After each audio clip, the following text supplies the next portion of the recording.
এই ম্যাথটাতে আমাদের একটা ফাংশন দেয়া আছে। আ এটাকে বলা হয়েছে লঘুমান গুণমান বের করার জন্য। সো এই ফাংশনটাকে যদি আমরা প্রথমত প্লট করে ফেলি, প্লট করে দেখি ফাংশনটা দেখতে কেমন হয়। ঠিক আছে?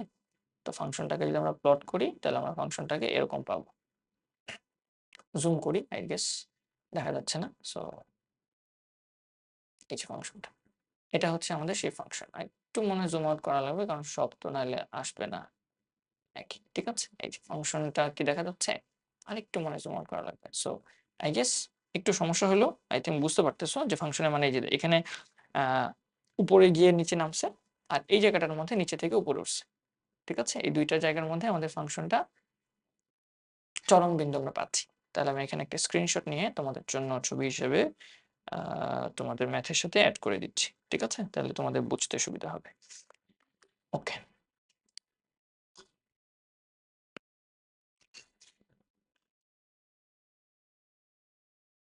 যদি কোন জায়গায় বুঝতে অসুবিধা হয় আমাকে জানাইলে আমি প্রয়োজনে ওই ম্যাথটা তোমাদের জন্য আবার রেকর্ড করে দেওয়ার চেষ্টা করব। ঠিক আছে?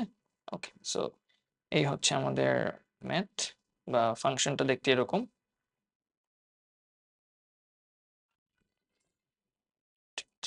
ওকে। এই হচ্ছে আমাদের ফাংশনটা। অ্যান্ড মানসহ আমি দেখানোর চেষ্টা করতেছি। যদি আমার জন্য দেখা না যায় আমাকে অবশ্যই জানাইতে হবে। ঠিক আছে? ফাইন। সো দেখো এই জায়গাটার মধ্যে ফাংশনটার মান উপর থেকে নিচে নামছে আর এই জায়গাটার মধ্যে ফাংশনটা নিচে থেকে উপরে উঠছে। এবং আমি আসলে কোন জায়গায় লঘুমান গুণমান পাবো আমি কিন্তু গ্রাফ থেকেই বুঝে যাচ্ছি। দেখো x এর মান যখন 2 হবে তখন আমি গুণমান পাবো ১২৮ আর x এর মান যখন 6 হবে তখন আমি লঘুমান পাবো সেটা হচ্ছে 0। হ্যাঁ? এই দেখো এখানে ফাংশনটা এই 0 থেকে কিন্তু টার্ন নিছে উপরের দিকে। তাহলে এই জায়গাটায় আমি লঘুমান পাবো, এই জায়গাটায় আমি গুণমান পাবো। ওকে? এখন আমরা ম্যাথমেটিক্যালি ম্যাথটাকে সলভ করার চেষ্টা করি। তাহলে এই পুরো ফাংশনটা হচ্ছে f of x দেয়া ছিল এটা আমাদের x into 12 minus 2x whole square. এখন আমি f dash x বের করি। f dash x করলে কি হবে? আমি পুরো জিনিসটাকে u into v ধরতে পারি। u into v এর ডিফারেন্সিয়েশন কি? u কে রেখে v কে ডিফারেন্সিয়েশন যোগ v কে রেখে a কে ডিফারেন্সিয়েশন। তো আমরা x কে রাখি, u কে রেখে v কে ডিফারেন্সিয়েশন করি। এই পুরো ম্যাথটাকে আমরা কি চিন্তা করতে পারি? x square. x স্কয়ারের ডিফারেন্সিয়েশন হচ্ছে 2 into x। So 12 minus 2x into যেহেতু এটা আসলে x ছিল না, 12 minus 2x ছিল সেটাকে আবার ডিফারেনশিয়েট করতে হবে। সো 12 কে করলে তো 0 মাইনাস 2x কে করলে -2 তাহলে এটা হচ্ছে আমাদের এরকম। ঠিক আছে? এবার প্লাস দিয়ে আমরা 12 minus 2x হোল স্কয়ার কে রাখবো। শুধু x কে ডিফারেনশিয়েট করব। সো x এর ডিফারেন্সিয়েশন কত? x এর ডিফারেন্সিয়েশন হচ্ছে 1। এখন আমি এভাবে করলাম কেন? তুমি চাইলে ওই গুণ করে দিয়েও করতে পারতা। হ্যাঁ? তুমি চাইলে নরমালি আমার x দিয়ে গুণ করে দিলে 12x মাইনাস যা কিছু আছে বা এখানে a minus b whole square করে তারপর সেটাকে আস্তে, আস্তে ফর্মুলা এপ্লাই করলেও তুমি পারতা। একই কথা। ঠিক আছে? যেভাবেই করো না কেন ক্যালকুলেশন একই হবে। আর টা এটাকে একটু সাজিয়ে লিখতে পারো। বাট সমস্যা নেই। আমরা আচ্ছা একটু সাজিয়ে লিখি I গেস, হ্যাঁ? তাহলে এটা কত আসে? -2 into 2 মানে -4x তাহলে -4x into 12 minus 2x plus এটা কত আসে? 12 minus 2x whole square. So 12 minus 2x whole square. Okay. এটা হচ্ছে f dash x পেলাম। আমরা f double dash x বের করার চেষ্টা করি। f double dash x এটা কত আসে? সো এখানেও আসলে u into v এর সূত্রই পড়বে। আর তুমি চাইলে u into v এর সূত্র না করে তুমি তোমার নিজের মতো করে ফেলতে পারো। হ্যাঁ? আমরা কি করব? আমরা ম্যাথটাকে কি সিম্পলিফাই করার চেষ্টা করব? আই থিংক করলেও করা যেতে পারে। যতটা সহজ করা যায়। হ্যাঁ? সো এখানে আরেকটা কাজ করা যাইত হয়তো। দেখো খেয়াল করো। আমরা ম্যাথটাকে এখান ভেতর থেকে আমি যদি 2 কে কমন নিয়ে আসতাম। 2 কে কমন নিয়ে আসতাম। তাহলে এটা কিন্তু 2x ভেতরে থাকতো কত? 6 মাইনাস x। তো 6 মাইনাস x হোল স্কয়ার কে ডিফারেনশিয়েট করা ইজি কম্পেয়ার টু এটা। বাট এটা করলে আমার মনে হয় না কোনো ঝামেলা হওয়ার কথা। হ্যাঁ? মনে হয় না কোনো ঝামেলা হইছে। So a I don't think ঝামেলা হইছে। সমস্যা না। f dash x double dash x বের করি আমরা। তাহলে এখানে u into v পড়ে যাচ্ছে যদিও। এটা কি করব আমরা? আচ্ছা করি সমস্যা নেই। into v করে ফেলি। তাহলে আমরা এটাকে u ধরি, এটাকে v ধরি। তাহলে u কে রেখে v কে ডিফারেনশিয়েট করি। তাহলে -4x ইনটু এটাকে ডিফারেনশিয়েট করলে কত হবে?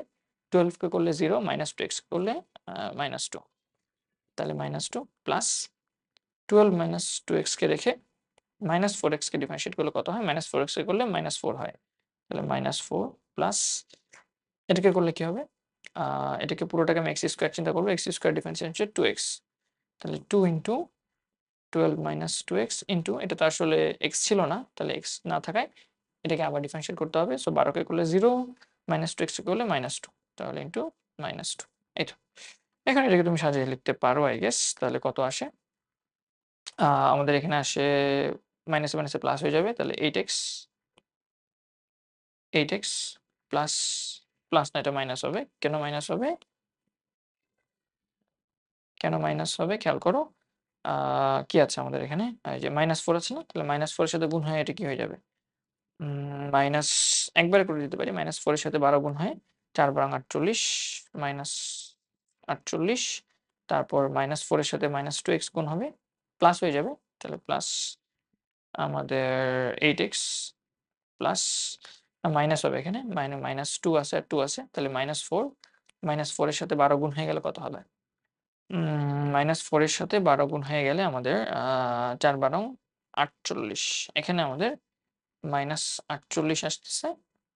আর আমাদের এখানে -4 এর সাথে -2x গুণ করলে +8x আসতেছে। এই তো। এখন এটাকে তুমি সাজায় একটু ছোট করতে পারো। আই গেস করতে পারা উচিত। 8x, 8x, 8x ৩ টা 8x মিলে কত হয়? ৩ আর ২৪ আর -৪৮ আর -৪৮ মিলে কত হয়? উম ৪০ আর ৪০ মিলে হচ্ছে ৮০ আর দুগুণে ৪০ 96 -96 সো আমরা বলতে পারি 24x -96 ওকে? এই পর্যন্ত থাকুক। এখন এই চরম বিন্দুগুলোর জন্য কি করা লাগে? নিয়ম কি? f dash x equal to 0 ধরা লাগে। তাহলে f dash x নাও আমরা f dash x equal to 0 ধরি। তাহলে f dash x এর মানটা কত? সেটা ইকুয়াল টু আগে বের করে নিয়ে আসি। এখানে আছে -4x, 12 2x, 12 2x whole square. তাহলে 12 2x, 12 2x একটা কমন নিয়ে আসি। তাহলে 12 2x যদি কমন নিয়ে ফেলি তাহলে এখানে কি থাকে? 12 2x একটা 12 x কমন নিয়ে আসলে আমার এখানে থাকে শুধু -4x, -4x এখানে থাকে আ +12 2x রাইট? +12 2x এটাকে আরেকটু সিম্পলিফাই করতে পারি। তাহলে এটা কত আসে? 12 2x ইন্টু আমাদের এখানে আসে কত? -4x আর -6x এটা -6x হয়ে যাবে। তাহলে 12 6x ইকুয়াল টু 0 প্রশ্ন মতে। তাহলে আমরা সলভ করি। সলভ করলে কত আসে? 12 2x ইকুয়াল টু একবার 0, 12 6x ইকুয়াল টু আবার 0। তাহলে 12 2x ইকুয়াল টু যদি 0 হয় তাহলে এখানে বলতে পারি 12 ইকুয়াল টু 2x বা x ইকুয়াল টু কত? 6 আর এখানে 12 6x ইকুয়াল টু 0 যেহেতু তাহলে 12 ইকুয়াল টু 6x তাহলে এখানে আমি বলতে পারি x ইকুয়াল টু 2 ঠিক আছে? তাহলে x এর মান যেটা আসে আমাদের একটা আসে হচ্ছে 2 একটা আসে হচ্ছে 6। এখন এই ২ বিন্দুতে চরম বিন্দু দেখো গ্রাফে আমরা পাচ্ছি ২ বিন্দুতে চরম বিন্দু। এখন সেই চরম বিন্দুটা আসলে কি? লঘুমান নাকি গুরুমান সেটা বের করি। x ইকুয়াল টু 2 এর জন্য কি পাবো? তাহলে f ডাবল ড্যাশ অফ 2 বসাই ফাংশনে। f ডাবল ড্যাশ 2 বসালে কত হবে? এই যে f ডাবল ড্যাশ এটাতে 2 বসাই। তাহলে 24 ইন্টু 2 96 24 দুগুণে 48 96 তার মানে -48 যেটা আসলে লেস দ্যান 0 তার মানে x ইকুয়াল টু 2 এর জন্য আমরা গুরু মান বড় মানটা পাবো এই যে 128 দেখো অলরেডি জানি কিন্তু উত্তর। আর f ডাবল ড্যাশ অফ 6 এর জন্য কত পাবো দেখি 24 ইন্টু 6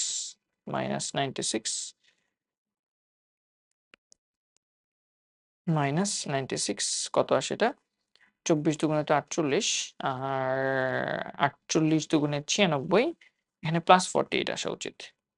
+48 যেটা গ্রেটার দ্যান 0 তার মানে আমরা 6 এর জন্য x এর মান 6 এর জন্য গ্রেটার দ্যান 0 যেহেতু পাইছি তার মানে লঘু মান পাবো। ঠিক আছে?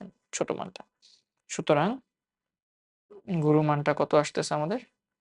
গুরু মানটা আসতেছে আমাদের f অফ 2 ফাংশনে 2 বসাই। তাহলে 2 ইন্টু 12 2 ইন্টু 2 হোল স্কয়ার। তাহলে এটা যদি বসাই আমরা এখানে 12 4 মানে কত আসে 8 8 স্কয়ার 8 8 64 64 ইন্টু 2 মানে কত 128 আর লঘু মানটা যদি আমরা বের করি লঘু মানটা যদি আমরা বের করি f অফ 6 এর জন্য তাহলে কত আসে দেখি আমরা 6 into 12 2 into 6 whole square. So এটা কত আসতেছে খেয়াল করো। এটা তো 12 - 12 মানে 0, 0 স্কোয়ারের সাথে 0 গান করলে 0ই আসে। সো এটা হচ্ছে 0।